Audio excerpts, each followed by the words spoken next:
Swastiastu. Halo adik-adik, tidak terasa kita sudah beranjak ke pertemuan ketiga membahas mengenai bangun ruang sisi datar. Bagaimana kabar kalian hari ini? Kakak harap kalian semua selalu dalam keadaan sehat.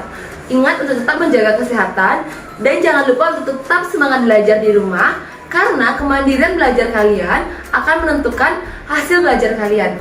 Jadi usaha yang maksimal akan menghasilkan hasil yang maksimal pula. Pada video kali ini, kakak akan membahas mengenai bangun ruang sisi datar, yaitu prisma.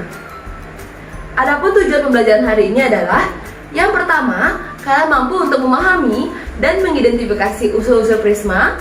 Yang kedua, kalian mampu untuk menentukan dan menghitung luas permukaan prisma.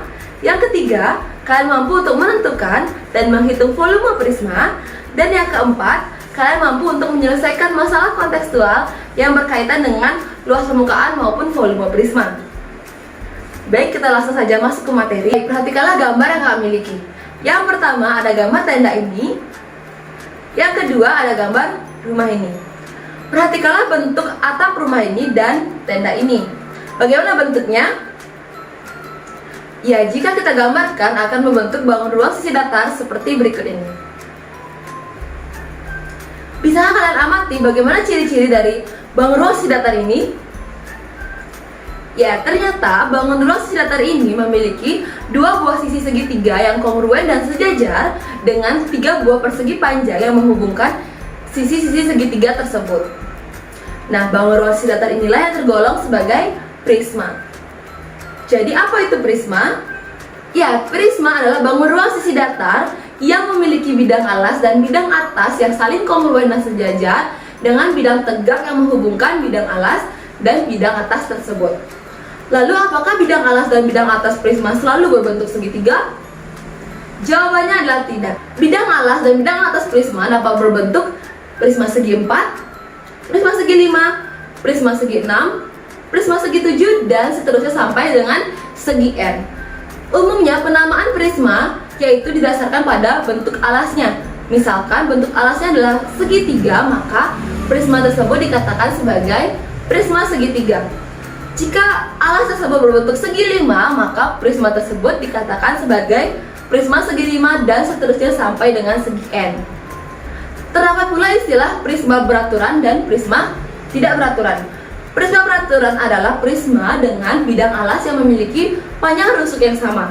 Sedangkan prisma tidak beraturan yaitu bidang alasnya memiliki bentuk yang tidak beraturan atau panjang rusuknya tidak sama semua. Materi ini memiliki manfaat pada kehidupan kita sehari-hari. Seperti tadi gambar yang kami miliki, yaitu gambar tenda dan gambar rumah ini. Nah, kalian dapat menghitung luas permukaan dari tenda ini dengan menggunakan rumus dari luas permukaan prisma, sehingga kalian mampu untuk menentukan berapa luas kain yang kalian perlukan untuk membuat tenda seperti ini. Lalu kalian juga dapat menentukan berapa banyak genting yang kalian perlukan untuk membuat atap rumah seperti ini dengan rumus luas prisma juga. Jadi ayo kita semangat belajar, mari kita lanjutkan ke unsur-unsur prisma. Baik, sebelum kita lanjut ke unsur-unsur dari prisma, coba perhatikan media yang kakak sediakan. Nah, pada media ini terlihat terdapat sebuah prisma. Nah, prisma ini tergolong sebagai prisma tidak beraturan. Kenapa tergolong sebagai prisma tidak beraturan? Karena rusuk alasnya tidak semuanya sama panjang.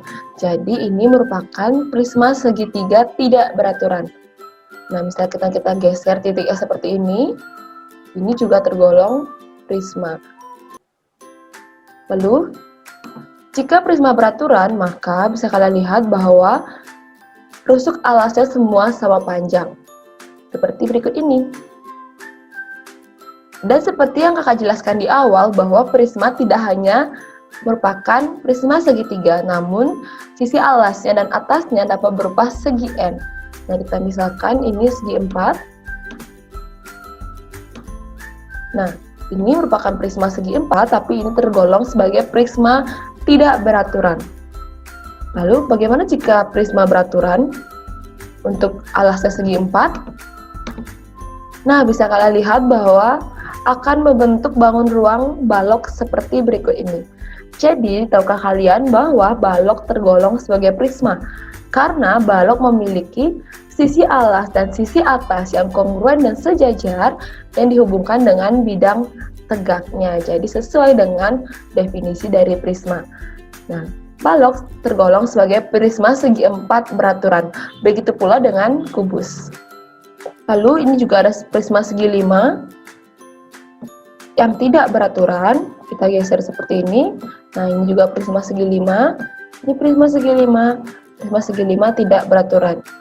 Dan ini prisma segi 5 yang beraturan. Jadi semua rusuk alasnya sama panjang. Begitu pula dengan prisma segi N lainnya, bisa segi 6, segi 7, segi 8, dan seterusnya. Jadi unsur-unsur dari prisma pun mengikuti dari bentuk prismanya. Misalkan unsur dari prisma segi 3 beda dengan unsur prisma segi 4, beda dengan unsur prisma segi 5, dan seterusnya.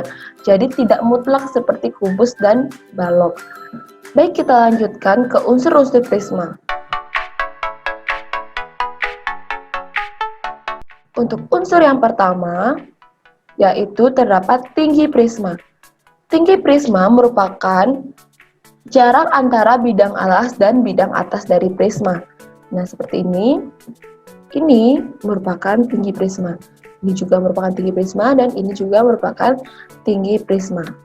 Nah, bisa kalian lihat bahwa ini merupakan prisma segitiga, di mana prisma segitiga ini prisma segitiga beraturan yang memiliki 6 titik sudut dan memiliki 5 bidang sisi. Bisa kita buka seperti ini. Jadi terdapat 5 bidang sisi. Lalu terdapat 9 rusuk, sisi tegaknya berbentuk persegi panjang yang memiliki 2 diagonal bidang, maka diagonal bidang pada prisma segitiga terdapat 6 buah. Lalu, prisma segitiga tidak memiliki diagonal ruang maupun bidang diagonal. Nah, jadi seperti itulah mengidentifikasi dari unsur-unsur prisma segitiga. Bisakah kalian mengidentifikasi unsur-unsur prisma lainnya? Prisma segi 4 maupun segi 6? Nah, untuk unsur-unsur prisma segi 4, sama halnya dengan unsur-unsur pada balok yang telah kita paparkan pada pertemuan sebelumnya. Lalu bagaimana dengan unsur-unsur prisma segi 5? Perhatikan media ini. Baik, kita lanjutkan untuk mengidentifikasi unsur-unsur prisma segi 5. Baik, langsung saja. Nah, ini merupakan prisma segi 5 beraturan, yang dimana memiliki 10 titik sudut, yaitu titik sudut A, B, C, D, dan E, lalu titik sudut F, G, H, I, dan J. Baik, selanjutnya yaitu unsur bidang sisi pada prisma segi 5.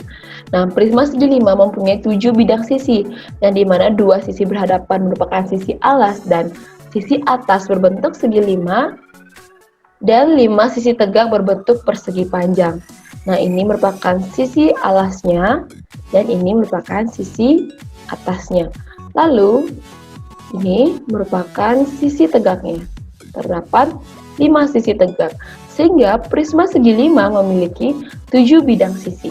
Kita lanjutkan ke unsur rusuk. Nah, prisma segi 5 mempunyai 15 rusuk, yaitu rusuk FG, IJ, CF, GH, HI. Nah, itu merupakan rusuk pada bidang atas. Lalu ada BG, ada CH, ada DI, AF, dan EJ. Ini merupakan rusuk tegaknya. Dan ada rusuk CD, DE, EA, BC, dan AB yang merupakan rusuk alasnya. Sehingga totalnya terdapat 15 rusuk pada prisma segi 5. Baik, kita lanjutkan ke unsur diagonal bidang. Bisa kalian lihat bahwa prisma memiliki 20 diagonal bidang, yaitu HJ, HF, GI, GJ, dan IF. Nah, itu merupakan diagonal bidang yang terdapat pada sisi atas.